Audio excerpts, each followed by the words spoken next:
नमस्कार बच्चों। आज हम देखते हैं एट ग्रेट अभ्यास पुस्तिका विज्ञान कक्षा 6 अध्याय 5 लंबाई एवं गति। तो चलते हैं बच्चों इसके प्रश्नों की ओर। पहला प्रश्न है, सही विकल्प चुनना है, जिसमें पहला नंबर, यदि आपके मापन स्केल के सिरे टूट गए हैं तो आपको क्या करना चाहिए। तो इसका बी नंबर राइट आंसर है। माप शुरू करने के लिए स्केल के किसी अन्य पूर्ण चिन्ह का प्रयोग करें। दूसरा नंबर है, दृष्टिबाधित विद्यार्थी लंबाई मापने के लिए किस उपकरण का उपयोग करते हैं। तो इसका है उभरे चिन्हों वाला स्केल, सी नंबर।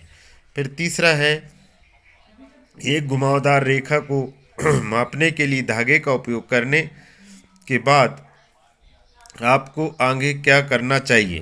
तो इसका है एक सीधी एक सीधी में पैमाने पर धागे की लंबाई मापें, ए नंबर।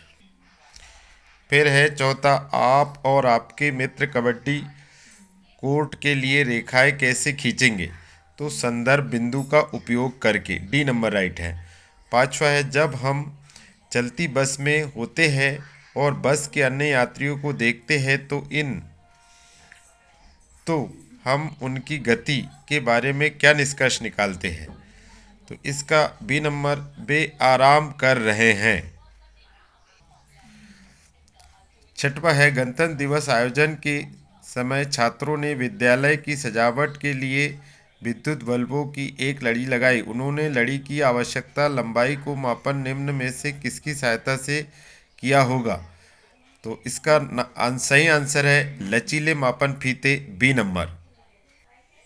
सातवां नंबर, चित्र दिए है, उपरोक्त चित्र में किलोमीटर सूचक पत्थर दिल्ली से उसकी दूरी को इंगित कर रहे हैं। इस परिस्थिति में संदर्भ बिंदु है दिल्ली 0 किलोमीटर, ए। आठवां है, स्केल पर माप पढ़ते समय आपकी आंख किस स्थान पर होनी चाहिए। तो इसका सही आंसर है निशान के ठीक ऊपर, सी नंबर राइट आंसर है। प्रश्न नंबर 2 खालिस्तान है बच्चों। पहला है, 1 इंच में खालिस्तान सेंटीमीटर होते हैं तो 1 इंच में 2.54 सेंटीमीटर होते हैं। दूसरा है, वृत्ति गति दोलन गति दोनों ही प्रकृति में खालिस्तान गति है तो ये आवृत्ति गति है। तीसरा है, बोतल को एक वक्र भाग की लंबाई मापन हेतु खालिस्तान का प्रयोग किया जाता है। तो बोतल के वक्र भाग की लंबाई मापने के लिए धागा का प्रयोग किया जाता है। चौथा है, एसआई लंबाई का एसआई मात्रक खालिस्तान है तो लंबाई का एसआई मात्रक मीटर है। 1 किलोमीटर बराबर खालिस्तान सेंटीमीटर 0.1 सेंटीमीटर। जब कोई छठवा है, जब कोई वस्तु वृत्ति पथ के अनुदिश गति करती है तब उसकी गति खालिस्तान कहलाती है तो वृत्ति गति कहलाती है बच्चों। प्रश्न नंबर 3, दृष्टिबाधित व्यक्ति लंबाई का मापन कैसे करते हैं। तो दृष्टिबाधित विद्यार्थी उभरे अंकन बिंदु वाले पैमाने का उपयोग करते हैं। प्रश्न नंबर 4 है, क्या दो शहरों के बीच रेल की पटरियों की लंबाई और मोबाइल की मोटाई मापने के लिए मीटर का मात्रक के रूप में उपयोग सुविधाजनक होगा। यदि नहीं तो इन लंबाई और मोटाई के मापने के लिए किस मात्रक का उपयोग करना चाहिए। तो इसका उत्तर है नहीं। रेल की पटरियों की लंबाई मापने के लिए किलोमीटर तथा मोबाइल की मोटाई नापने के लिए सेंटीमीटर का उपयोग करते हैं। अगला क्वेश्चन है 5वां, अपने दोस्त की लंबाई मापिए और उसे मीटर सेंटीमीटर में व्यक्त कीजिए। तो बच्चों मैंने यहाँ एक आंसर लिखा है, ये आंसर आपका चेंज भी हो सकता है। जैसे मैंने लिखा, मेरे दोस्त की लंबाई 120 सेंटीमीटर है, इसे मीटर में 1.2 मीटर तथा मिलीमीटर में 1200 मिलीमीटर लिखेंगे। प्रश्न नंबर 6, हरदीप और दीपा पार्क में खेलने के लिए गए। दीपा ने एक पाइप पर रस्सी से बंधे झूले पर झूला तथा हरदीप मेरी गो राउंड झूले पर घूमने लगा। हरदीप और दीपा के द्वारा होने वाले गतियों के नाम लिखकर प्रत्येक गति का एक एक उदाहरण लिखिए। उत्तर, दीपा की गति दोलन गति है, इसका एक उदाहरण सरल लोलक की गति। हरदीप की गति वृत्ति गति है, इसका एक उदाहरण घड़ी की सुई की गति। प्रश्न नंबर 7 है, निम्न स्थिति में गति का नाम लिखिए। पेड़ से फल का गिरना। तो पेड़ से फल का गिरना सरल रेखी गति है। दूसरा, दीवार घड़ी की सुई की गति, दीवार घड़ी की सुई की गति वृत्तीय गति है। प्रश्न नंबर 8, संदर्भ बिंदु से क्या अभिप्राय है? तो इसका उत्तर है, जब किसी वस्तु की दूरी का निर्धारण किसी नियत वस्तु या बिंदु के सापेक्ष किया जाता है तो उस बिंदु को संदर्भ बिंदु कहते हैं। प्रश्न नंबर 9, लोग किसी वस्तु की लंबाई के मापने हेतु पैर, उंगली आदि का मापने की बजाय मानक इकाई का प्रयोग करते हैं, क्यों? उत्तर है, मानक इकाइयाँ माप को अधिक सटीक बनाते हैं, जबकि मानव शरीर के अंग भिन्न भिन्न माप के हो सकते हैं। प्रश्न नंबर 10 है, अंतर्राष्ट्रीय इकाई प्रणाली में मीटर का क्या महत्व है? इसका उत्तर है, मीटर अंतर्राष्ट्रीय इकाई प्रणाली में लंबाई को मापने की एक आधार इकाई है। यह माप को एक समान तरीका प्रदान करती है। प्रश्न नंबर 11, एक घुमावदार रेखा की लंबाई को सही तरीके से माप सकते हैं।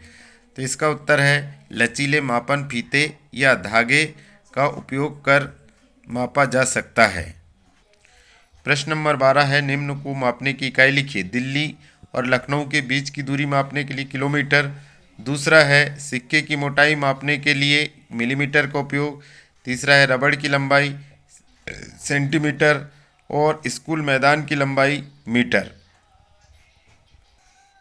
प्रश्न नंबर 13 है, मीटर स्केल की सहायता से लंबाई मापते समय बरती जाने वाली 2 सावधानियां लिखिए। पहला, दूरी का प्रारंभिक बिंदु मीटर पैमाने के 0 से मेल खाना चाहिए। दूसरा, आंख को बिंदु के अनुरूप रखी जानी चाहिए। प्रश्न नंबर 14 है, क्या आप कुछ ऐसी वस्तुओं के बारे में सोच सकते हैं जो एक से अधिक प्रकार की गति प्रदर्शित करती है? गति के प्रकार का भी उल्लेख करें।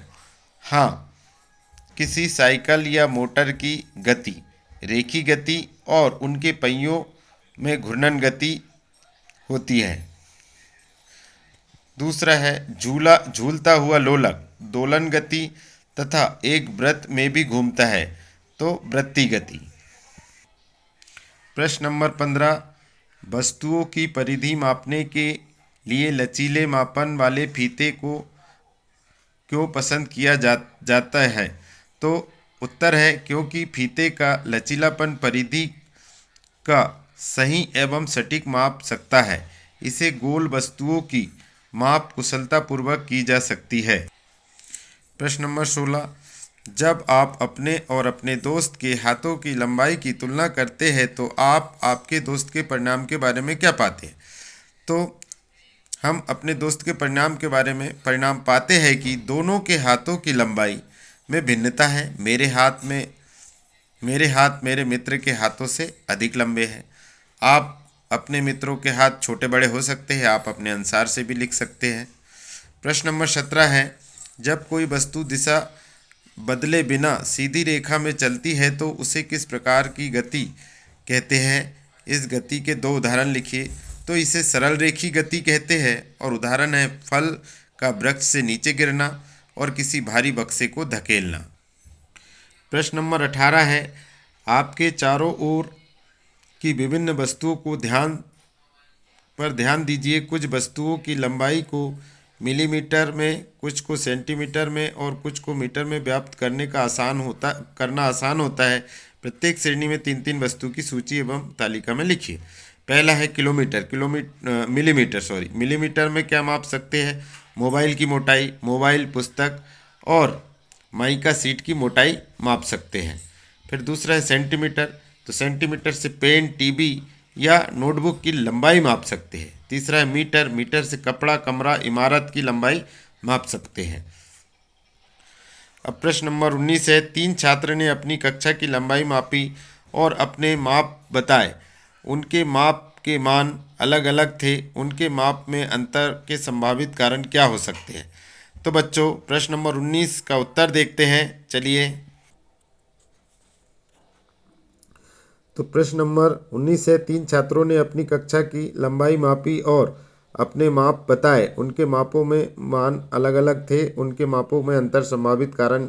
उत्तर है, तीनों छात्र के माप के मान अलग अलग होने के प्रमुख संभावित कारण। पहला, उन्होंने कमरे की लंबाई को अपने हाथ, पैर, मुट्ठी या अंगुली के लंबाई या बालिश से नापा होगा। दूसरा, उन्होंने मापन की बिंदु यूनिट जैसे मीटर, सेंटीमीटर आदि का प्रयोग किया हो। तीसरा, फीते से मापने में त्रुटि कर दी हो अथवा फीता ढीला हो या टेढ़ा हो। इस प्रकार 19 का आंसर है। 20, प्रश्न नंबर 20 है, एक घुमावदार रेखा की लंबाई मापने के लिए धागे का उपयोग करने की प्रक्रिया का वर्णन करना है। तो उत्तर है, सर्वप्रथम हम घुमावदार रेखा के ऊपर सावधानी से धागा रखेंगे। अब रेखा के अंत बिंदु में धागा रखकर उस पर निशान लगा लेते हैं। जब साधारण स्केल या मीटर स्केल से निशान तक धागे की लंबाई ज्ञात कर लेते हैं। मापी गई यहाँ लंबाई की उस घुमावदार रेखा की लंबाई है, इसे सेंटीमीटर या मीटर में व्याप्त करते हैं। प्रश्न नंबर 21 है, संदर्भ बिंदु की अवधारणा किस वस्तु की स्थिति का सटीक वर्णन करने में कैसे मदद करती है। तो उत्तर है, संदर्भ बिंदु किसी वस्तु की स्थिति का सटीक वर्णन करने में मदद करता है, क्योंकि यह एक स्थिर ज्ञात बिंदु है जिससे सापेक्ष किसी भी वस्तु की स्थिति को मापा जा सकता है। प्रश्न नंबर 22 है, अपने आसपास की वस्तु देखिए और 5 गतिशील वस्तुएं तथा 5 ऐसी वस्तुएं जो विराम अवस्था में है सूची बनाई है। इन विराम अवस्था वाली वस्तुओं को गतिशील बनाने के लिए क्या कार्य करेंगे। प्रश्न नंबर 22 का आंसर है, गतिशील वस्तुएं और विराम अवस्था में वस्तुएं इस प्रकार सारणी बना लेंगे। और सड़क पर चलती हुई कार, टेबल पर रखी हुई पुस्तक। गतिशील वस्तु क्या है, सड़क पर चलती हुई कार, और टेबल पर रखी हुई पुस्तक क्या है, विराम अवस्था है। फिर दूसरा, सड़क पर घूमते हुए बच्चे, ये गतिशील है। और घर में खड़ी हुई साइकिल, ये विराम अवस्था में है। घूमता हुआ बिजली का पंखा, ये गतिशील है। और दीवार के सहारे खड़ी हुई सीढ़ी, ये स्थायी है। दौड़ता हुआ घोड़ा, और इधर विराम अवस्था में है खुला हुआ दरवाज़ा। कक्षा में पढ़ाता हुआ शिक्षक, और इधर विराम अवस्था में है बाल्टी में भरा हुआ पानी, ये विराम अवस्था। अब इसके आगे था कि उपरोक्त वर्णित विराम अवस्था वाली वस्तुओं को हम निम्न प्रकार से गतिशील कर सकते, जैसे टेबल पर रखी पुस्तक को हाथ से धकेल कर या उठाकर, घर में खड़ी साइकिल को चलाकर, दीवार के सहारे खड़ी सीढ़ी को सरकाकर, दरवाजे को हाथ से धक्का देकर या खींचकर, और पांचवा, बाल्टी में भरे पानी को फैलाकर। इस प्रकार इनको गतिशील कर सकते हैं। तो हमने प्रश्न नंबर 22 तक के उत्तर देख लिए बच्चों। अब चलते हैं आगे।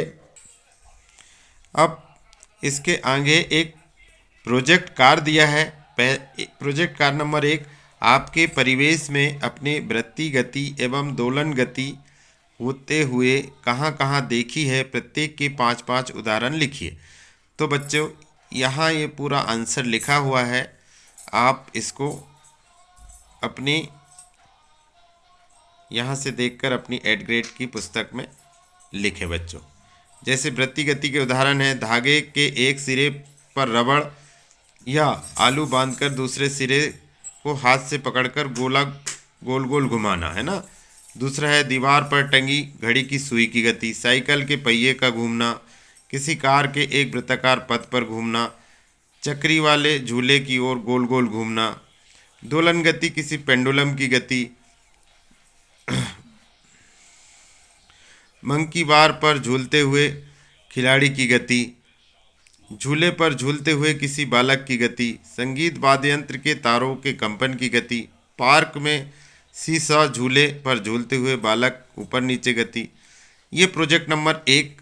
और प्रोजेक्ट नंबर 2 है साथियों बच्चों, प्रोजेक्ट नंबर 2 है, अपने कोई 10 सहपाठी की ऊंचाई को मीटर पैमाने में मापिए तथा निम्न तालिका को पूर्ण करें।